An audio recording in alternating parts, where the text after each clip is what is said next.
Alors, le Tanya, Erev Tov à tous et toutes.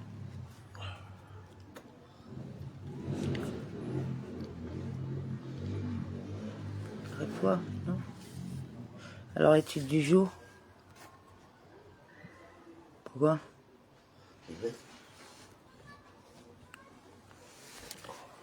29 Iyar 5785, l'écouter à Marim, chapitre 52, suite. Et par le fait que Malrout d'Atsilut se revête de Malrout de Bria, elle se revête ensuite du palais du Saint des Saints de Yetzira, qui sont les séphirotes de Chabad de Yetzira. De cette manière, la Shérina, c'est-à-dire Malrout d'Atsilut, repose dans le monde de Yetzira. Et par le fait qu'elle, Malrout d'Atsilut, ensemble avec les séphirotes de Malrout de Bria et de Chabad et de Yetzira, dont elle est revêtue, se revêtent ensuite de Malrout de Yetzira, sont créées les âmes appelées Ruchot.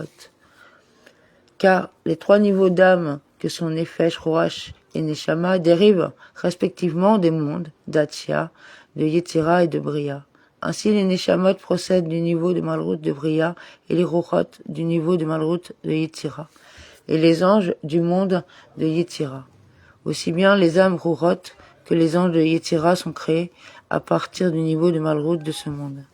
Et de là aussi, de Malrout de Yetzira provient la Mishnah que nous avons, qui consiste en des lois tranchées qui dérivent également de Chabad, intellect, du Un Sof, béni soit-il. De la même façon qu'il a été dit que le Talmud tient de niveau de Chabad du Un Sof, car le Talmud expose les raisons et l'explication des lois. La Mishnah dérive elle aussi de cet aspect de Chabad, bien que les lois tranchées de la Mishnah tiennent de la catégorie des midot, attributs émotionnels, comme il a été expliqué dès lors qu'elles comprennent de manière sous-jacente les raisons et explications lesquelles relèvent de l'intellect. Elles dérivent également de Chabad du Un Sof. C'est seulement que les niveaux de Chabad, que sont les raisons des lois, sont voilés et enfuis à l'intérieur du corps des lois et ne sont pas révélés dans la Mishnah qui expose seulement la loi tranchée et non ses raisons, à la différence du Talmud. Et les lois elles-mêmes, qui sont exposées de manière révélée dans la Mishnah, sont le rayonnement des midot du Un Sof, béni soit-il, de manière révélée. Comme dit plus haut, la décision psak, qui permet ou interdit, valide ou invalide, disculpe ou condamne, relève des midot respectivement des attributs de bonté ou de sévérité selon le cas. Comme expliqué précédemment au nom des Tikkuné Zohar, six séphirotes, les six midot de l'infini divin, niche, c'est-à-dire brille dans le monde de Yetzira. Elles sont de manière générale partagées deux lignes, la droite et la gauche, qui représentent respectivement la bonté et la sévérité. L'attitude indulgente relève du côté de la bonté, ce qui consiste à permettre une chose de sorte qu'elle puisse s'élever vers Dieu. Lorsque la loi est indulgente et permet l'usage d'une chose donnée, l'usage de cette chose au service de la sainteté ou d'une mitzvah permet son élévation vers Dieu. Pareille ligne directrice relève de la bonté, ou l'attitude rigoureuse qui consiste, au contraire, à repousser quelque chose en lui interdisant l'élévation.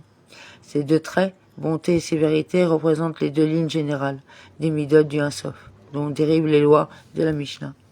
Et tous, le Talmud et la Mishnah, sont selon Orma Ilaha du monde d'Atsilut Séphira, dans laquelle sont inclus Bina et Da'at.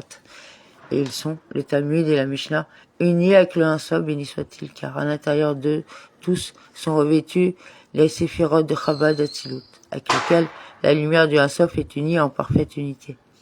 Pour conclure, par le fait que la Shérina se revête du Saint des Saints du monde de Yetzira, puis du niveau de Malrout, du même monde, dérive la partie de la Torah qui se rattache à ce monde, la Mishnah. Et de même, de cette même manière, par laquelle la Shérina s'est préalablement revêtue du niveau de Malrout du monde de Yetzira, la Shérina est descendue et s'est revêtue du palais des Saints d'Atia. Et chacun de ces trois mondes, Bria, Yetzira et Asya, se subdivise en des myriades de niveaux qui sont également qualifiés de mondes particuliers. Et Malrout d'Atsilut, c'est-à-dire la Shérina, est revêtue de Malrout de chaque monde particulier, B, et par le fait qu'elle se revête de Malrout de ce monde. Elle, Malrout d'Atsilut, descend, et C, elle se revête du palais du Saint des Saints, c'est-à-dire les séphirotes de Chabad, du monde qui lui est inférieur en rang. On comprendra par cela l'expression du verset « Ta royauté, Malrout, est la royauté, Malrout, de tous les mondes ». Ce verset indique qu'il existe ta royauté et la royauté de tous les mondes. À la lumière de l'enseignement de Rabbi Gino Zalman, demeure béni, cela signifie que ta royauté est l'aspect intérieur de la royauté de tous les mondes. Car à l'intérieur d'eux est revêtue ta royauté, le niveau de Malrout d'Atsilut. Fin de la note. Or, de la Shérina, Malrout d'Atsilut, qui est revêtue du palais des saints, de chaque monde, global ou particulier, s'étend et se répand d'elle une lumière et une vitalité pour tout le monde et les créatures de ce monde, les âmes de ce monde et les anges de ce monde, etc. Le etc. renvoie aux autres êtres créés de chaque monde, tels que les Récalotes, palais. Tous reçoivent la lumière et la vitalité de la Shérina, telle qu'elle est revêtue du Saint des Saints de ce monde. En voici la preuve. Car tous furent créés par les 10 paroles de l'œuvre de la création, lesquelles sont la parole de Dieu qui est appelée la Shérina. Comme dit précédemment, la parole de Dieu révèle ce qui a été précédemment dissimulé, tel est précisément l'objet de la Shérina. La révélation de la lumière divine qui essentiellement transcende le monde, ainsi, Malrout d'Atsilut qui est nommé Shérina et consiste la parole divine révélée dans les 10 paroles, est le niveau à partir duquel la lumière et la vie descendent pour être révélées au monde et aux êtres créés. Cette descente de la Shérina est opérée par le biais de la Torah, qui constitue en chaque monde le palais du Saint des Saints dans lequel la Shérina se revêt en premier lieu. Amen.